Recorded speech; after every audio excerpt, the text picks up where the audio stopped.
So it's finally December, it's finally almost the end of 2021, and of course, because it is almost the end of the year, we're getting some of the craziest sneaker releases of the entire year. And it sucks because I've been so good at saving this year, I've been able to avoid a lot of the sneaker releases that I usually would have picked up, but I feel like December is just gonna ruin it for me. What's up everybody, I'm Seth Fowler, and today we're taking a look at the sneaker releases in the first half of December 2021. And I'll let you know what I think about each one of these releases and whether I think each one is gonna sit on shelves or sell out. So let's dive right into Sit or Sell.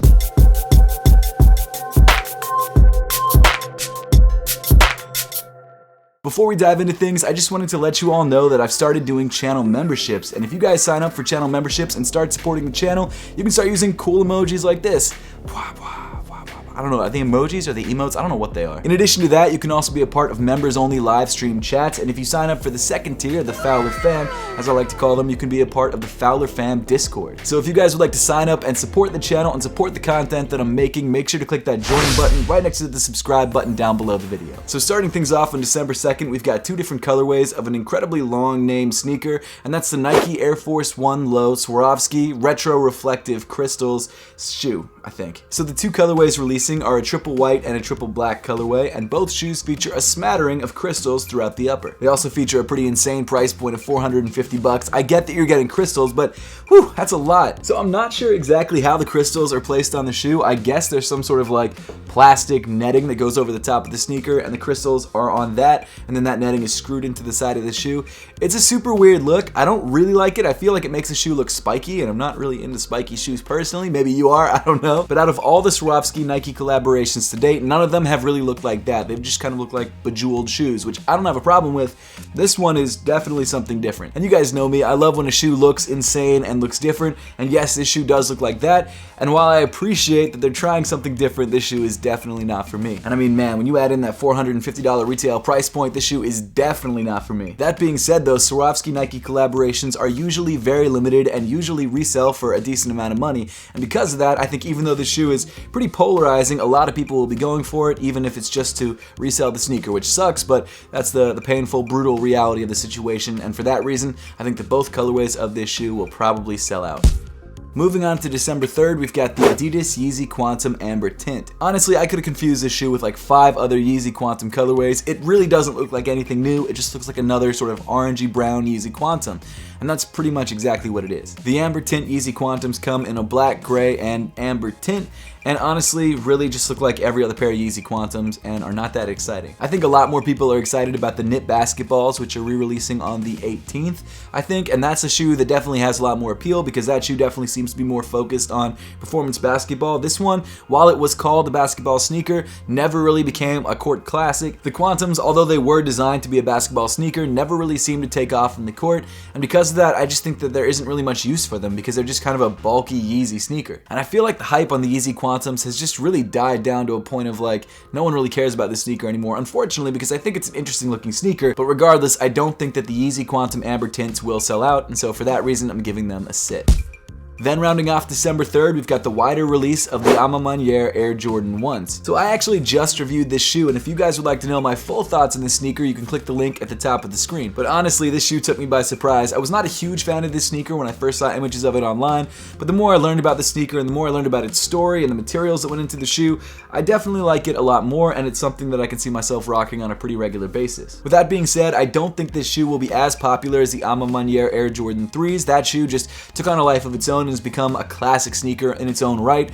This shoe, while still looking great and while still featuring that Alma Air DNA, is not something that I think people will remember as fondly as the Air Jordan 3s, just because it's not as, I don't know what it is about it, honestly. It just isn't as exciting as that shoe. It sucks. The sequel just doesn't live up to the original, and while it's still a great shoe, and while it's still one of the best Air Jordan 1 releases of the year, when you drop something like the Alma Air Jordan 3s, you can't really beat it. Also, on the same note, the only reason this shoe is being compared to that shoe is because it's from the same person. If it wasn't from the same person, it would stand alone on its own, and it would be an incredible sneaker, but because it came from Alma Air, it has to be compared. Regardless, the Alma Air Jordan 1 is still a great looking sneaker. It's still super easy to pull off, and it's still pretty limited. And because of that, I definitely see the Alma Air Jordan 1 selling out.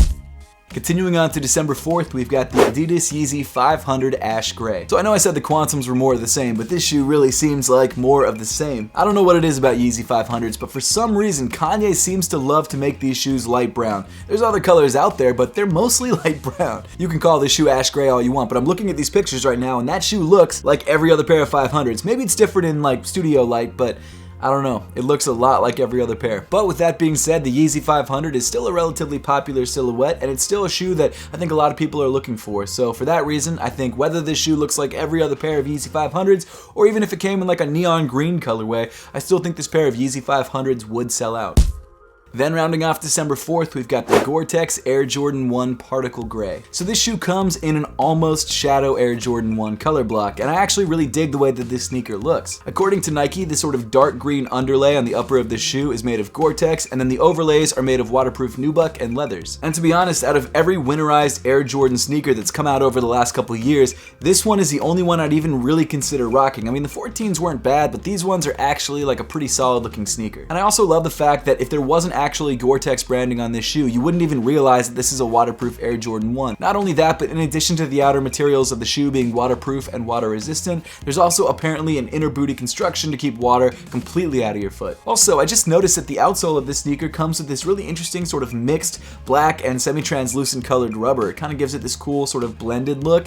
I don't know, I didn't expect that. It's kind of a cool touch. And you know what? Until I read Nike's marketing materials on this shoe, I wasn't sold on it at all. I wasn't gonna pick up a pair of these, but now that I've read them, which to be fair, that's exactly what marketing materials are supposed to do, sell you on a product. But after I've read those materials and I've learned that the shoe is apparently supposed to be primarily waterproof, I'm impressed, and it's something that I definitely want to try. Now with that said, it is a slightly more expensive pair of Air Jordan 1s. It comes in at a retail price of $200 versus a standard $170, but with materials like this that are apparently water resistant and waterproof, I think that that justifies the cost. Regardless of whether the shoe is waterproof or not, people are still going to buy it because it's an Air Jordan 1, an incredibly popular silhouette, and it comes in a pretty solid colorway. So for that reason, I'm giving this shoe a sell.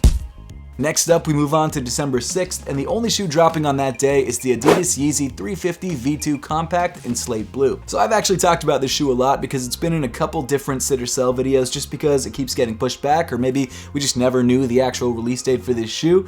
But for me personally, this is the most exciting Yeezy to come out this entire year. I know we've had some crazy shoes, and I know I was probably more excited about the Knit Runners until I got them in hand and realized what a dud they were. This is a shoe that I think could be a really cool iterative improvement on the 350 silhouette. Based on the images that I've seen, it looks like the midsole and the outsole of this shoe is exactly the same as every other pair of 350 V2s. However, the upper of the shoe comes with a much thicker looking knit that also features a nice thin looking ankle area that kind of hugs your ankle like a sock. Aesthetically, I don't like the shoe as much as the standard pair of 350 V2s, but because it's a new version of the shoe, I'm interested to try it, and that's probably why I'm so excited about it. Because this shoe is a brand new Yeezy silhouette, it's definitely going to be popular, and there probably aren't going to be many pairs of it made, so for that reason, I'm giving this shoe a sell. Moving on to December 7th, we've got the women's Nike Dunk High Moon Fossil. So from what I can tell, this shoe is pretty much just a standard pair of Nike Dunk Highs, of course, in a women's only variant. And as the name of the shoe seems to suggest, this shoe comes in a moon fossil colorway. I don't know what I'm talking about. It comes in like light brown and black. It's not a bad looking shoe. The materials on the upper look pretty decent, at least better than most other Nike Dunks that have released this year, but honestly, we'll just have to wait until we get this shoe in hand to see if it's actually a decent quality sneaker. The colorway itself is fine, it's pretty clean, it's super wearable, it's nothing that exciting, it's not really anything crazy hyped, but because it is a Nike Dunk, it's gonna be hyped up regardless of what it looks like, and for that reason, I'm giving this shoe a sell. Then on December 8th, we've got the women's Nike Air Max 97 Golden Gals. So this shoe is apparently inspired by makeup culture, glitz and glam culture. I'm not exactly sure what the brief was talking about, but I guess it's inspired by like YouTube makeup artists. I'm not sure if that's exactly what they were going for, but that's how I'm taking it. The shoe itself looks fine. It comes in a metallic-y, sort of glittery gold upper accented by black hits. And I mean, construction-wise, it's an Air Max 97. It doesn't seem to be anything crazy. And if that's something that you're into, great. I think the shoe will be relatively popular, but will it sell out? I don't think so. And for that reason, I'm giving this shoe a sit. Also dropping on December 8th, we've got the women's Nike Dunk High Next Nature Pink Oxford. Man, who at Nike is coming up with these names? They're insanely long. No one's gonna call this shoe that. They're gonna call it the Pink Dunk. The padded pink dunk. So this shoe seems to be part of Nike's Next Nature collection, which I think is based on like camping and padded things like coats and jackets and tents and stuff like that. I don't know, I haven't been camping in like 12 years, but I probably wouldn't wear this when I was camping. The shoe comes in sort of a patchwork padded upper that features tonal pinks and whites. And to be fair, it does kind of look like a warm corduroy or something that you wear with a padded coat. I don't know how popular this next nature collection will actually be, but again, I think the shoe is sort of subject to the dunk effect, which means that every Nike dunk that releases for the next couple months at least will probably sell out, and because of that, I definitely see this shoe selling. Then rounding off December 8th, we've got the Air Jordan 1 Low Bred Toe. So Air Jordan 1 Low releases are interesting because unless this shoe is like a special collaboration or a special edition of the shoe, it just kind of releases randomly throughout sneaker stores. These lows never seem to release on the sneakers app and are usually pretty difficult to find just because there isn't a set specific time or day for these shoes to drop. It does, however, seem like this Air Jordan 1 Low might be slightly different than most other Air Jordan 1 Lows because it's getting a set release date, but regardless, don't expect to walk into Foot Locker on the 8th and see a pair sitting on the shelf. It's possible that they might wait to stock it, or maybe they stocked it early. I don't know exactly what goes on at Foot Lockers, but I wouldn't be surprised if this shoe isn't exactly where it's supposed to be on release day. That aside, the shoe is still a pretty decent looking sneaker, especially with the popularity of Air Jordan 1 Lows at the moment. The shoe features bred toe color blocking, which means that it's got red on the toe, black on the mudguard, white on the midfoot, and red on the heel. And of course, because it's an Air Jordan 1 Low, it features the Wings logo embroidered into the heel of the sneaker. And unfortunately, because this Air Jordan 1 Low isn't considered a premium Jordan model, it uses the standard kind of crappy Air Jordan leather. No tumble, just kind of smooth, plasticky feeling leather. But regardless, if you're looking for a pair of Air Jordan 1 Lows in a super clean colorway, the Bred Toe colorway is a great colorway in my opinion. This is definitely a shoe worth going for, and although it will probably sell out, I don't think it'll sell out insanely quickly. I think that you'll have a couple hours to go to the store and grab it, but regardless, I'm still giving this shoe a sell. Moving on to December 9th, we've got the women's Nike Dunk Low Golden Gals. So first of all, obviously because of the name of this shoe is part of the Golden Gals makeup collection or makeup inspired collection. However, I don't know if Golden Gals was the best name for this particular shoe because this shoe is silver and not gold. In fact, there's no gold on this shoe anywhere that I can see. Unless maybe they're talking about white gold, which I guess is kind of a cheat code in this situation, but still. It's not gold. And I guess overall, it's an alright looking sneaker. It's definitely not something that I would buy personally, but this shoe isn't made for me. It's made for, I guess, people who are into makeup. And I'm not particularly into makeup, so because of that, I'm gonna let this shoe go. But regardless, this shoe is still part of that Nike dunk effect that I've been talking about. I don't know why I'm putting it in a box. That's the dunk effect. I'm holding the dunk effect right now. And because of that, this shoe will definitely sell out. Continuing on to December 10th, we've got the Cause Sakai Nike Blazer Low Purple Dusk. So this shoe is the third colorway of the Cause Sakai Nike collaboration, and this shoe comes in a primarily purple upper accented by pinks, blues, and whites. And of course, because this shoe is part of the Cause collaboration, it features the two X details on the lateral side of the midfoot. And I know I said in the past that this is my favorite colorway of the three releases. I think maybe I'm leaning more towards the red one now. I'm not exactly sure. They're all fine. None of them are amazing in my opinion, but definitely none of them are bad. And I think even if we hadn't seen the previous Cause Sakai Nike Blazer Low collab sell out immediately, we would still know that this shoe would sell out because Cause is like the hypebeast hero, and for that reason this shoe will sell out regardless of what it looks like because it's got a Cause logo on it. Also dropping on December 10th, we've got the Ivy Park Adidas Ultra Boost in neon green. So Beyonce seems to really love the Ultra Boost silhouette because whenever there's an Ivy Park Adidas collaboration, she drops a brand new Ivy Park Ultra Boost. While this bright neon green look might not be for everyone, I love the fact that the entire shoe comes in very similar shades of neon green, and this monochromatic look really pops. I also really like the Ivy Park details that are always added to the Ivy Park Ultra Boost, like the pull tab on the heel and the sort of drawstring lacing system. They all make the shoe feel more lifestyle friendly and not so much running focused, and I really like that about them. And I feel like any Ivy Park Ultra Boost that drops, while it might not sell out immediately, will eventually sell out. So for that reason, I'm giving this shoe a sell.